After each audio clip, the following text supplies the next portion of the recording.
Welcome to today's podcast of Elevate Your Wealth. And today I am joined by a car enthusiast and also a conveyancer. So we're going to be speaking about cars and mostly about land tax. So joined with me today is Ameer. Ameer, thanks for joining us. Thank you very much. Yeah, it's amazing to have you. So I've known you for almost 2 years now. Just about.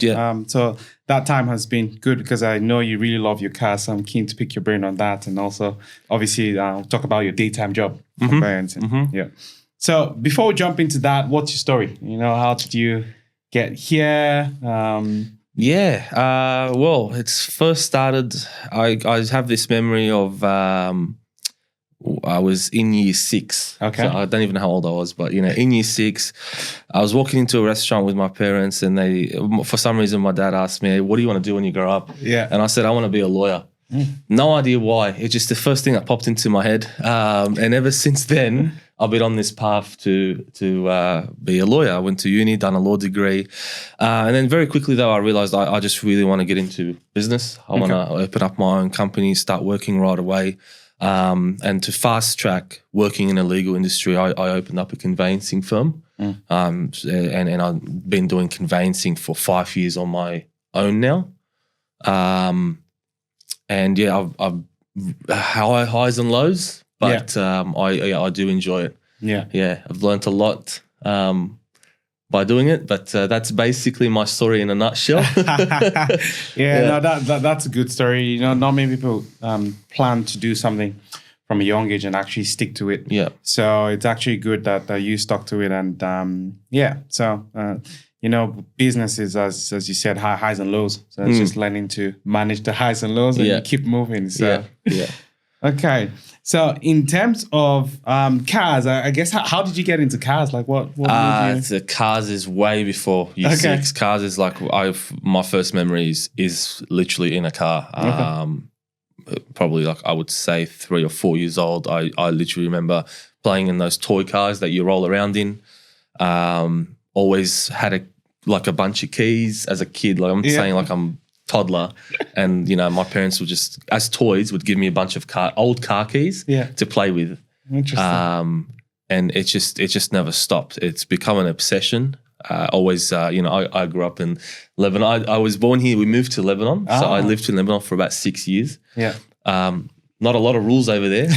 So I have memories of sitting in my dad's lap. I'm 5 or 6 years old or whatever it is, and I'm just steering the car. So not something we can do here, not something I condone, but those are the memories that were in that in my head of my childhood. It's just always around the car or doing something with the car. Yeah. I think it's very interesting as well because yesterday I was speaking to a few people about teaching kids to invest, and I was like, you need to teach them from a young age. Just speak to them about it. Speak to them about managing stuff. So obviously that relates to anything. So if you want your kids to love cars or chess or whatever, you can slowly get them involved in things like that. Yes. Okay, so in terms of, and we'll definitely dive into the land tax thing shortly. So what is your all-time favorite car, and what drew you to this car? Well, I know it's all-time favorite is a Porsche GT3 RS. It's not a hypercar, but it is. So like you've got Bugattis out there or Ferrari Enzos and all that sort of stuff. But the Porsche GT3 RS just got a special place. I just think it's the most raw sports car there is on the planet. What drew me to it, I'm not entirely sure, but again, I've just, as far as back as I remember, I've always liked Porsche 911s. And the GT3 RS, in my opinion, is just the pinnacle of a 911. That's my dream. That's my dream. Yeah, one day I'll get there. It's hopefully not too far away, so I can still get in and out. we can add that to your financial plan and help you get there. Yes, exactly. Next meeting we have, let's start a piggy bank. All right, baby steps. Yeah. So and even just on that, I'm definitely pro people saving for the nicer things of life and what they want, or just getting it when when they can. So yes, let's definitely work on that. I like that. Oh, okay, perfect. Okay, so I guess lots of car enthusiasts would probably watch this, and just to relate your most memorable drive and where you had that. Where was it? When did you have that drive as well? Most memorable drive. Okay, I've had a couple. Okay. You can share more than one. My most memorable, can it be on a racetrack? Anywhere. Yeah, my last racetrack experience where I beat my personal best was amazing. Okay. I had like a bunch of mates G'ing me up, and I just kept going faster and faster and faster. And it was the comfort. That was a real good synergy between myself and the car, and it was really listening to what I wanted to do. It's going to sound really cliche to all those people that don't know what the hell I'm on about, but it just kept everything I throw at it. It just kept handling. Wow. That was the race car. That was really, really good, amazing. And then I probably have to say my next most memorable drive, probably on the autobahns of Germany. Oh, okay. Doing 250 kilometers an hour. Okay, so this is Did a funny story. 250? 250. Yeah, I maxed out the car. That was the hire car. I just maxed it out. Okay. I don't know. Avis, I'm sorry. Okay, so funny story. So in Germany, you've got autobahns, you've got unlimited speed limits in certain sections. And there's a rule of etiquette. So they drive on the left-hand side of the road. Yeah.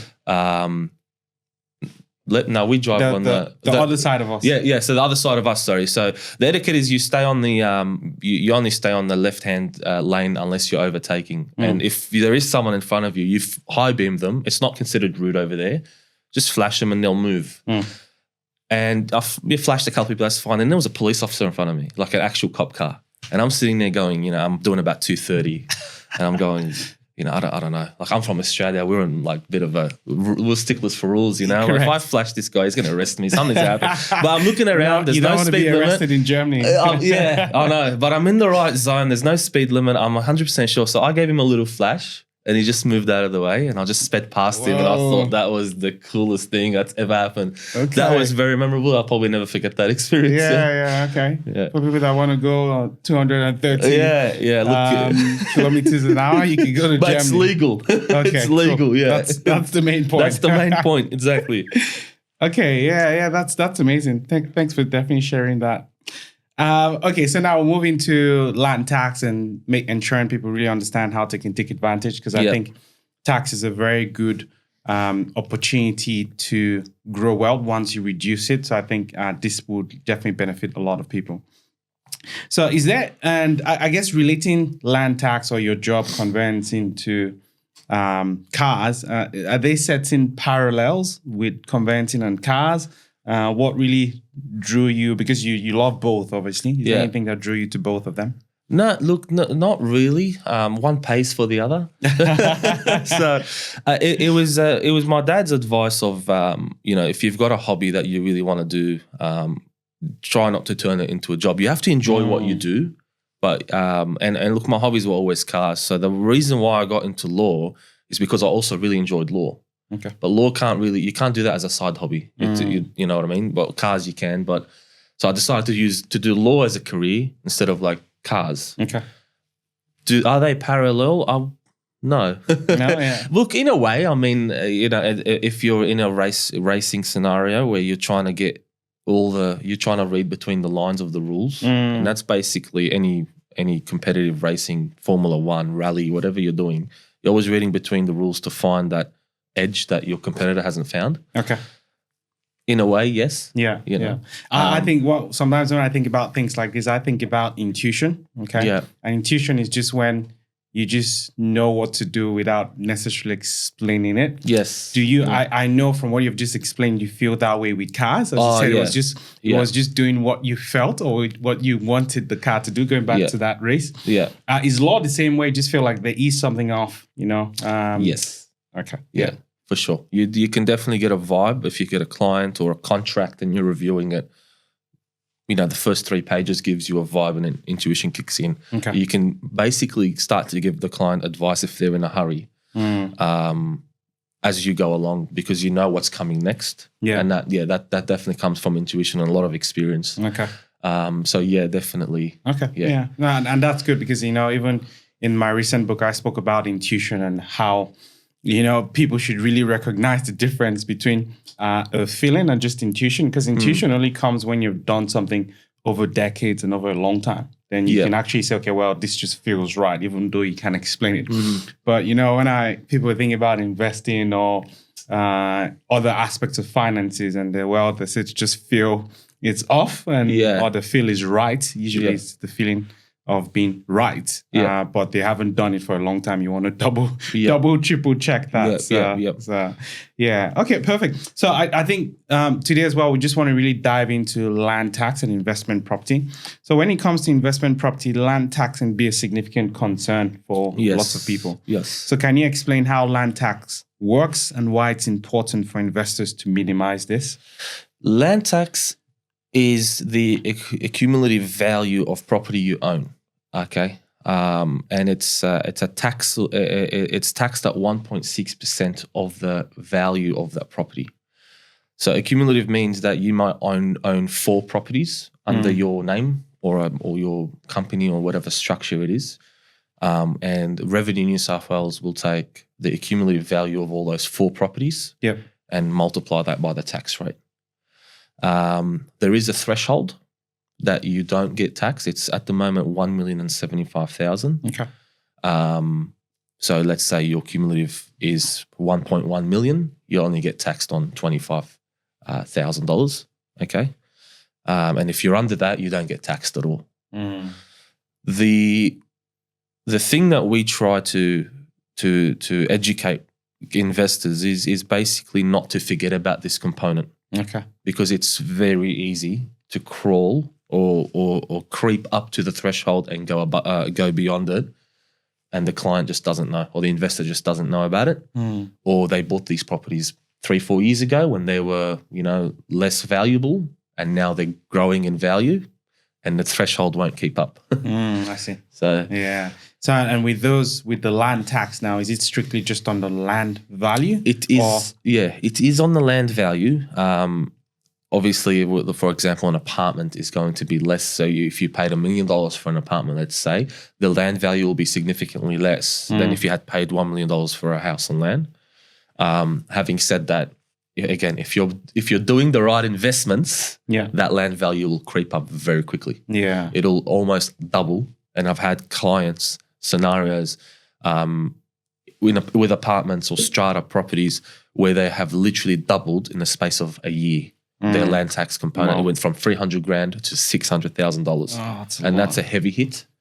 And that's why I'm saying if you're making the right investments, which you want to be making, right? That's what you want. That's why you get buyers agents and financial advice to make the right investments.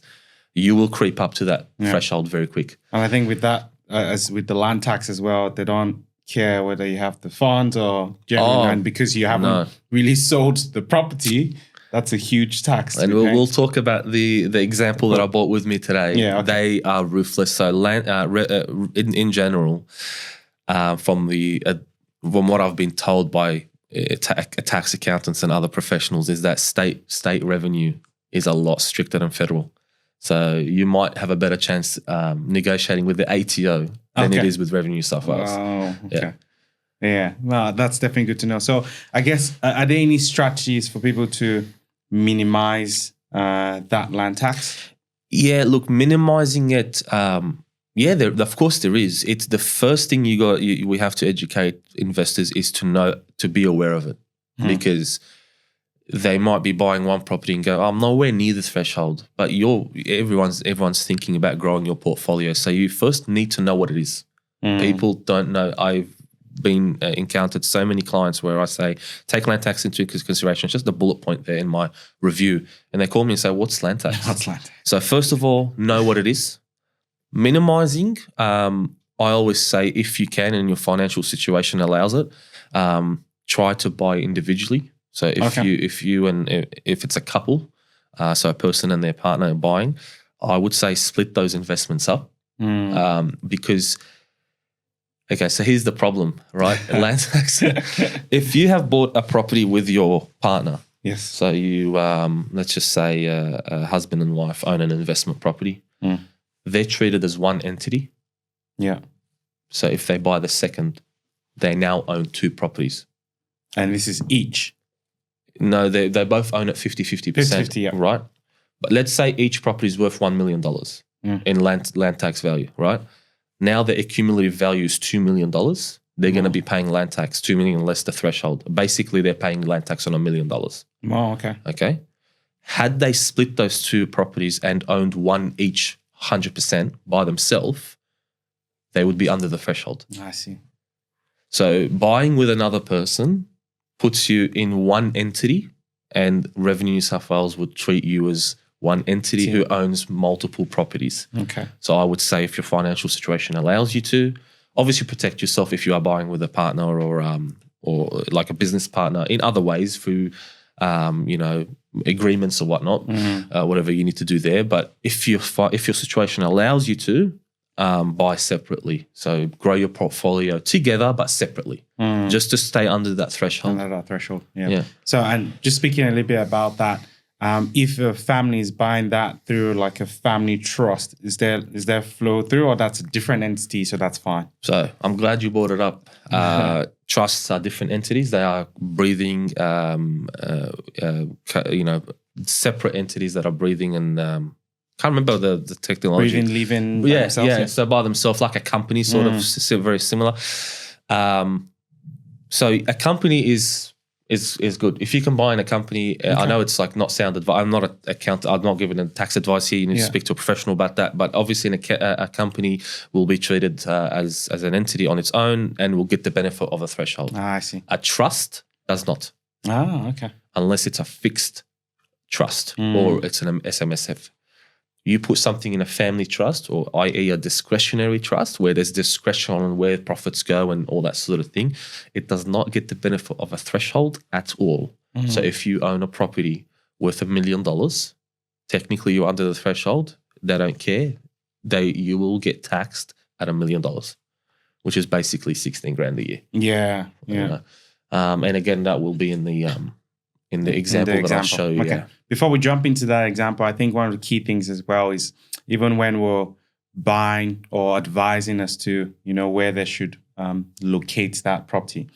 Some people don't like doing it in a company, but I think it comes down to the long-term goal of that company. Yes.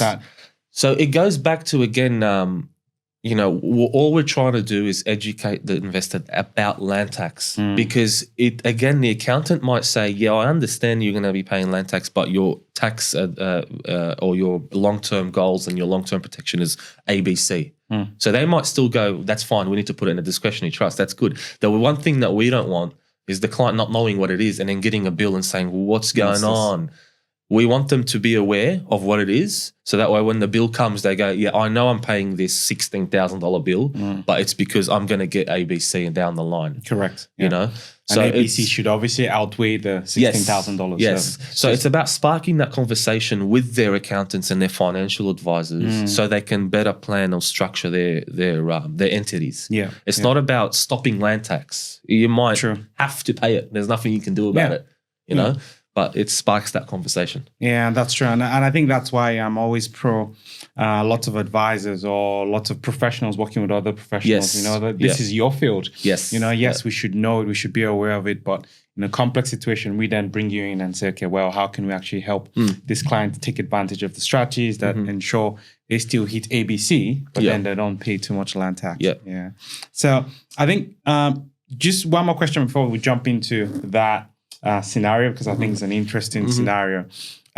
Does the location matter?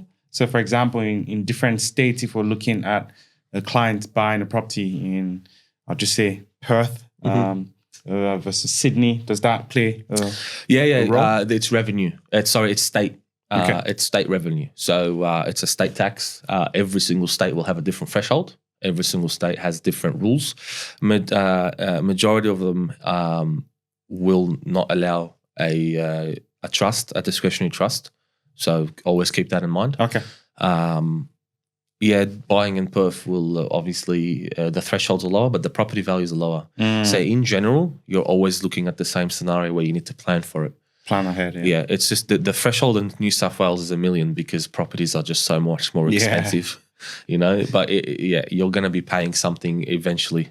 If you're growing your portfolio in multiple states, you are going to be paying something in multiple states. Generally, when I speak to clients as well, I love them buying properties in other states, you know, just as a form of diversification. But obviously, land tax should be a big conversation now I have with them. It's like, well, if you want to buy multiple properties, just a way to kind of reduce land taxes, consider other states. Yes, because exactly, it is. If you have two properties worth $1 million each, but one's in New South Wales, one's in Victoria, for example, you put them both in New South Wales, you're going to pay land tax. You separate them, you won't. Obviously, Victoria's got a different threshold, but I'm just saying that type of planning, it helps minimize it for sure. Okay. Yeah, no, that's definitely great information to know. And I think those listeners out there, if you're looking at buying more property, you want to keep an ear out and know if you're up for any land tax.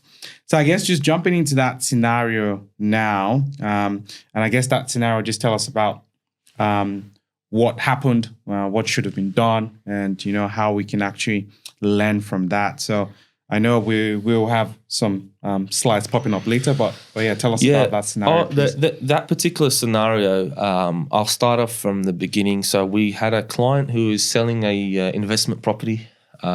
Everything is, hunky-dory. We've got the discharge of mortgage. We've got a nice little beefy profit there coming. And then we'll get a land tax. We don't get a land tax clearance certificate. So in a conveyancing procedure, we have to order, or one gets served upon us, it depends, a land tax clearance certificate where we give that to the purchaser saying there's no land tax on this property. Because it is a property-backed debt, so it flows with the new owner. Well, you don't want to buy a property with land tax owing on it. Correct, is all I'm because trying to say. will just pass on to you. Yeah, it'll cause you problems. Technically, okay. So we don't get that. We go, hang on a second, we got a problem.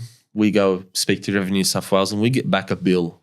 I can't quite remember, but it's just under 300 grand, right? It's $294,000. And you're going to put it up somewhere here. So you're going to see it. I've blacked out all the information, but it's all confidential, but you can see the number. It's a legitimate tax assessment. So that seller had to clear that $300,000 before they could. So then there was a dispute with Revenue. So first thing I want to say is you've got trusts, a discretionary trust, which doesn't get the threshold. So you've got 1.6%. I think the property was worth 1.2. Okay. So you're paying land tax on 1.2 million for the last 10 years. Whoa. Okay. So that's like over $20,000 a year or something like that, And then you need to ensure your whoever set up your trust has put in a little tiny clause that excludes foreign investments.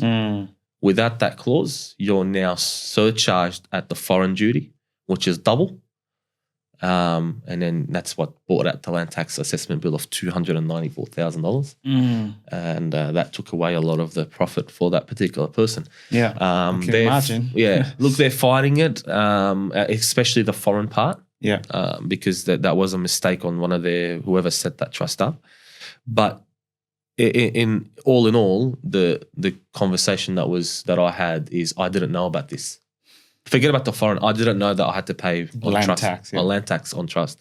I said no, discretionary trust, family trust. You pay land tax at the full 1.6%. No threshold, and that's what I'm trying to say. You need to educate people to know that this bill is coming. Make sure that whatever entity you've set up is worth it. Correct. Had you owned that in a company, you would have paid maybe $5,000 instead of $294,000. And with that land tax as well, obviously that's something they should be paying over years, but they just never got the bill, or how did that? Again, they should have been paying it yearly. Okay. But that was another issue with, again, no education. They came to us too late. We literally just got engaged 6 months ago to sell the property. Correct. So there was never a conversation of, hey, register for land tax. The onus is on you to register. So it's like your taxes. You need to do it. Very interesting. You need to do it yourself. Yeah. So even if you own one investment property in New South Wales, even if it's worth $2,000. I don't care what it is. Just register. You need to register for land tax to get a clearance certificate in the first place. So register for land tax. It'll won't cause complications. And then your second problem is, whoever's setting up the trust should have given that advice as well. Yeah. And I think that's very important because many people don't know they should be registering for this in the first place. Yes. Some people may not even know how to go about it. Yeah. You know, for business owners and high-performing professionals out there, they may not have the time to actually do this. So is that something that can engage your services to help do? Is that something? we help them provide with it. Move along with it. Because I've had clients where we don't get the clearance certificate, which I was telling you about, to sell the property, and I go, mate. Do you pay land tax? And then no, I don't. I've never paid it. The property's worth 500, so we know he doesn't. Okay. We call revenue and they say they haven't registered. That's why we can't clear it. So very important to register. Very simple. We can help them. Yes, we'll call revenue. We'll get all the details. Okay. It's actually a nice system. It's linked to your Service New South Wales account. Oh yeah. So it's one of those online portal things. And very simple. But of course we would love to help anyone who's in trouble. Reach out. We'll help you. We'll help you get there. You won't pay the $300,000? Well, you definitely ensure they don't have to pay that, or they're aware about that. So that's a very interesting story. I think many people need to know that. So if there's anyone out there with property, ensure you have your certificate. And I think with that certificate, you just need to do it once. So for example, let's assume you have a 900,000 land value now, and you do that once. And then let's say you get over that threshold in, say, 3 years' time. You just do it once and then you get the bill. No, you only do it when you're selling the property. Okay, when you're selling. Yeah, when you're selling the property, yeah. Okay. But if you're registered for land tax, Revenue New South Wales will send you a bill if there's one applicable. Yeah, you need to register. You don't need the clearance statement until you're selling. Okay, yes, perfect. Yeah. Okay, that is interesting. So hopefully that person finds the $300,000. Just speaking more about land tax and property. So are there any strategies as to buying and selling and when that should be done? Is there a benefit as to, doing it beginning of the financial year, end of the financial year to take advantage of when you actually pay that Good tax? question. Very good question, actually. That's good thinking, man. Yes, there is. Okay. Yeah, because land tax runs over a calendar year, not a fiscal one. So if you are selling a property in November, December, okay, and you don't end up selling it and you click over to January, you will get a new land tax bill. Oh. So if it's $16,000 a year, you'll have to actually pay that $16,000. It's not prorated, so you go 1st of January, you're going to get a bill. Yeah. Okay, and you will have to pay that out to clear it for the rest of the year. So is there a good time? Yeah, I'd say later on in the year to really maximize that payment. Okay. And make sure you sell it before January. Yeah. That's very interesting because, from an investing perspective, we want people that have gained from an asset to sell it just beginning of the financial year. Okay. Because that way, what happens is you don't have to pay that tax bill for, until the next financial year. Yeah. So now this is an overlap in terms of, okay, yes, you have a land tax bill, and then you have also gained on that investment property, navigating when should be the best time to actually pay that would be critical. So that's good. I did not know that. So good to definitely have that in the back pocket for now. Yeah. So I think moving into that as well. That is so people selling, they should do it end of the calendar year. Yeah. People buying, they should do it beginning of the calendar year generally. People buying doesn't matter. It depends on the contract or if the vendor is adjusting the land tax. Yeah. So if you get a vendor that is like, let's just say paying, for simplicity's sake, paying $12,000 a year in land tax, and they try to adjust that in the contract, your purchaser will be forced to pay prorated. So if you buy it in June, you'll have to pay $6,000 because you're going to own it from July to December. Okay. But 99% of contracts are not adjusted. So to the purchaser, it shouldn't really matter. Okay. If it does, again, no, even the purchaser should buy at the end of the year. Yeah. Because then they're going to pay less of the land, like the vendor's land tax. Yeah, yeah. Usually with developments or off the plan purchases, they're adjusted the land tax component. Okay. So we hope that it's going to get registered and settled by November, Yeah, December. yeah. If you go to January, they're going to pay a full year.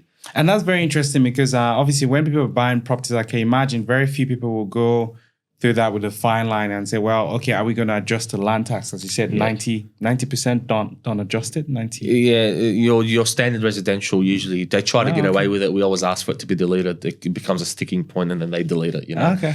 Interesting. Except for developers who they can't negotiate with. That is value of using a good conveyancer to ensure you get all these things sorted. Yes. Okay.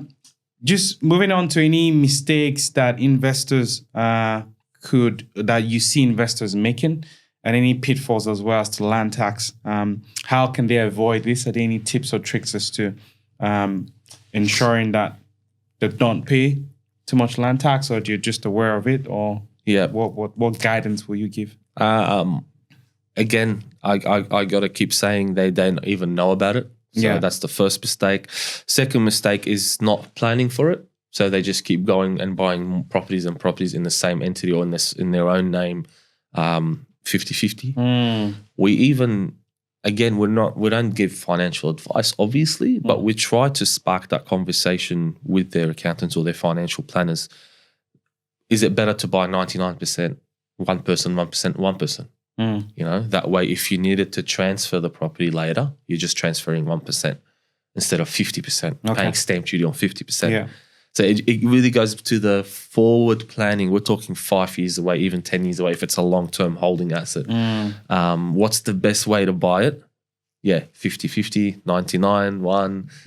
Under a company, under a trust. And then the other mistake they make is they go straight away, bang, family trust. It's what we've been told all our lives to buy in a family trust or a discretionary trust, and then you ask them, well, you're going to pay land tax, no threshold, full rate, and then that's a mistake, and they go, oh, I didn't know that. I didn't know that. And then it actually sparks a conversation. Do they even need a trust? Well, go back and speak to your professionals and make sure you're getting the right advice. You're not just listening to a family friend who done it. It might have worked for them, but it doesn't work for you. Mr. and Mrs. Jones down the road. So So mistakes, I would always just say mistakes is just not knowing what it is and just not being educated enough. And planning and not planning. That's why I need a financial planner. So with your passion for cars and just kind of relating that to conveyancing as well, how do you find time for both? I don't. It's been very hard actually, but it comes in waves, when I'm having a really tough week or a tough couple of months, I just find the time to go down in the garage and tinker away. That's what keeps me sane. So generally, me and a couple of friends or me and my wife just go to the garage at like 8 p.m. and just have a hangout in there till 11, 12, 1 a.m. sometimes. Walking on cars. A picture will come up soon, and that's one of your projects. How are you going with that project? It's getting there. So I've stripped the panels off the car and removed the interior. So it's getting there. It doesn't look like what you last saw it. So it's nowhere near the end product. To be that Marty McFly Hilux, but it's getting there, and I'm enjoying it. No, I've always been fascinated with people that have such hobbies, because look, I think it's so different. Yes, you can relate some things to both hobbies, but legal and then kind of mechanics, they're just so different. One has to do with words, the other one really has to do with movement of parts and putting it together. So no, it's definitely fascinating to me. I definitely like I like a black and white though. So that's why I like contrast. That's why I do conveyancing, or in the my career's going, I'm just going to be a property lawyer, not a criminal or a commercial. I don't actually like reading too much between the lines. I like to read a contract black and white. If it's too grey, I will amend it. I will add a special condition to be black and white so that my client knows exactly what's happening. It's like that with cars, it's a bolt that comes on or comes off. And that's generally the way I am with the cars as well. So I'm not that good with the electronics and the things. Like if there's something leaking, I'm like, I don't like finding it. I'll just remove a part, put a part on. I'm very replace it. mechanical, like And I think that's very good because look, speaking even myself that I do understand a bit of law because look, we studied that a bit in uni and I deal with lawyers, estate lawyers, conveyancers and all that. But I still definitely just like it black and white. And I can imagine for lots of clients as well, they just want it black and white. Like, what is it? Not too much gray. Obviously, if the gray benefits them, then sometimes they might like it. But generally, it's just keep it simple. Exactly. Black and white. So, okay, well, so hopefully we'll get an update with the project soon, and then you can have it all done. Yes, I'll drive it down here. So, if you had to compare minimizing land tax to working on a car, what would that process look like? Is it like fine-tuning an engine to get the best performance? Like how do you relate that? It'll be shedding weight. Shedding weight. Okay. Yeah. So it's a race car. You're just trying to shed as much weight as you can. Trying to move things around. Instead of it being there, should it go in the front so the car's more balanced? Okay. That's how I would say. Yeah, it's just about maximizing weight and just getting rid of the excess, whatever it's not needed, and making sure things are in the right place. Yeah, I like it. So, viewers out there, you need to shed lots of weight from your land tax. All your cars. If you like cars, then you have to do that for your cars as well. So, amazing. So, Ameer, it's been wonderful having you on here. Thank you. I think lots of viewers out there would be looking for a great conveyancer. I know you've helped me as well before, which has been amazing, which is good. So how can people get in contact with you? What is the best way for them to actually reach out? I can imagine lots of people would want to register and ensure that, they're registered with revenue. So they are getting a bill when they're meant to get it. What's the best way for them to reach out to you? I am a very approachable person, so my phone number is advertised everywhere. Our website, it's on the website. Feel free to give me a call directly on my mobile or email. It's all on the website.